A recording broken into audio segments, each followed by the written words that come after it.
সূরা আম্বিয়ার 107 নম্বর আয়াতে কারিমা থেকে আমি আয়াতে কারিমা তেলাওয়াত করলাম। আমার আল্লাহ বলেন, ওয়া মা আরসালনাকা ইল্লা রাহমাতাল লিল আলামিন, জগৎবাসীরা তোমরা শুনে নাও, জেনে নাও, আমার হাবিবকে, আমার বন্ধু নবীকে আমি আল্লাহ গোটা কোন কায়নাতের জন্য রহমতুল আলামিন বানায়া পাঠাইছি। আর বলেন না সুবহানাল্লাহ। আমার নবী রহমত না গগন, আর বেগম রহমত না গগন, আমার শুধু রহমত নয়, যিনি রহমত আমার আল্লাহ রহমতুল্লাহ আলামিন বানাই নাই, মুসা নবীকে বানাই নাই, ঈসা নবীকে বানাই নাই, ইব্রাহিম নবীকে আল্লাহ বানাই নাই। এক এক নবী এক এক টাইটেল। মুসা নবী হলো মুসা কালিমুল্লাহ, আদম সফিউল্লাহ, ইব্রাহিম খলিলুল্লাহ। আদম নবী আল্লাহর জন্য পাগল, মুসা নবী আল্লাহর জন্য পাগল, ইব্রাহিম নবী আল্লাহর জন্য পাগল। যিনি হাবিবুল্লাহ, যিনি রহমতুল আলামিন, ওই নবীর জন্য আমার আল্লাহ নিজে পাগল। তাহলে বন্ধুর মতো পার্থক্য আছে নাকি নাই? একজনে আল্লাহর জন্য পাগল হয়ে বন্ধু হয়েছে, আর যিনি সৃষ্টিকর্তা উনি আমার নবীর জন্য পাগল হয়ে বন্ধুত্ব করছে। তাহলে আমার নবী আর আমার নবীর পার্থক্য আছে নাকি নাই? আছে, বন্ধুর মতো পার্থক্য আছে। একটা দূরের বন্ধু আর একটা কাছের বন্ধু। দূরের বন্ধুর সাথে মানুষ সব কথা বলে না, কিন্তু কাছের বন্ধুর সব কথা বলে। কথা বলছি না নাকি? কাছের বন্ধুর সাথে কোনো গোপন থাকে না, ওই সব কিছুই জানি, ওই তো আপন কাছের বন্ধু। কোনটা নাকি? আমার নবী হলো আল্লাহ এরকম বন্ধু। ও বন্ধু, আমার নবী কেমন নবী? আল্লাহ আমার নবীকে কখন বানাইলো, কখন সৃষ্টি করলো? নবী না পাইলে তো আসমান জমিন চন্দ্র সূর্য কোনো কিছুই হইতো না। আল্লাহর পরিচয় আমরা পাইতাম না, আমরা দুনিয়াতে আসতে পারতাম না।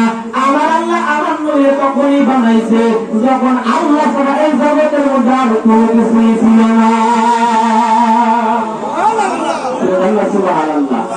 অনেকে আমার নবীর সৃষ্টির রহস্যটাই বোঝে না, রহস্যটাই জানে না। অনেকে মনে করে আব্দুল্লাহ আমরার মাধ্যমে আল্লাহ আমার নবীরে বানাইছে। না না না না, যখন আব্দুল্লাহ ছিল না, আমেরাও ছিল না, জগতের কিছুই ছিল না, তখন আমার নবী আল্লাহর কাছে নবী হিসাবেই ছিল। যখন আদম নবী আল্লাহ বানাই নাই, কুনতুম নাবিয়্যা বাইনাল আদম বাইনার রূহি ওয়াল জাসাদ। আমার আল্লাহ যখন আদম নবীর মাটি পানির সাথে আদম বরাবর থাকছিল, আদম নবীর দেহ যখন আল্লাহ বানাই নাই, তখন আল্লাহ আমার নবীরে বানাইছে। তখন আমার নবী নবী হিসাবেই ছিল। আমার বাবার বন্ধুরা, হযরত জিবরাইল আলাইহিস সালাম আমার নবীজির দরবারে একবার দুইবার নয় 24,000 বার নবীর দরবারে জিবরাইল ওহী নিয়ে আসছে। একদিন নবীর দরবারে ওহী নিয়ে আসলো মা ফাতেমা, আর 3 বছরের ছোট্ট বাচ্চা। দরজা খুলে দিলেন। মা ফাতেমা ডাক দিয়ে কয়, ছোট কাছে আপনি ঘরের ভিতরে আসেন। ঘুরে কন্যা সুবহানাল্লাহ।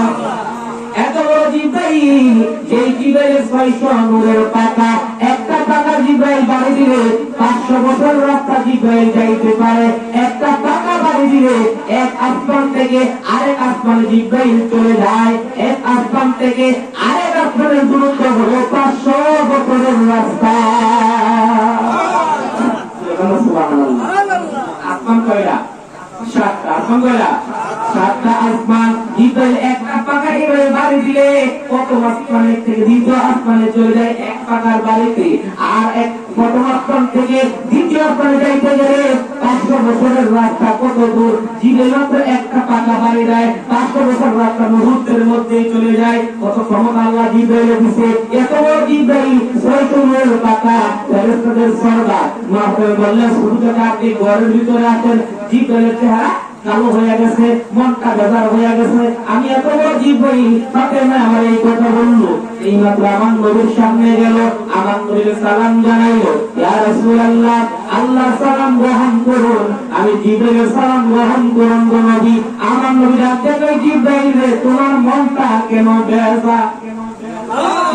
আমার মনের কথা জানেনি, নবীরা জানাই কি? যখন জানাই কি? জানার ক্ষমতা আমার নবীকে কে দিছে? আল্লাহ দিয়েছেন। আমার তো ডাক দেবে জিব্রাইল মনটা তো বাজার বাজার দেখা যায়, মনটা কেন বাজার, চেহারাটা কেন কালো হয়ে গেছে? এ জিব্রাইল কোন কারণে মনে মুহূর্ত পাইছনি? তুমি তো সবসময় আমার দরবারে নিয়ে আসো, তোমার মনটা তো হাসি খুশি থাকে, আনন্দ থাকে, আজকে মনটা কেন বাজার হয়ে গেল? আমার নবীকে এই কথা বলার পরে জিব্রাইল ডাক দিয়ে কইল, নবী গো, আপনার পাত্রে মা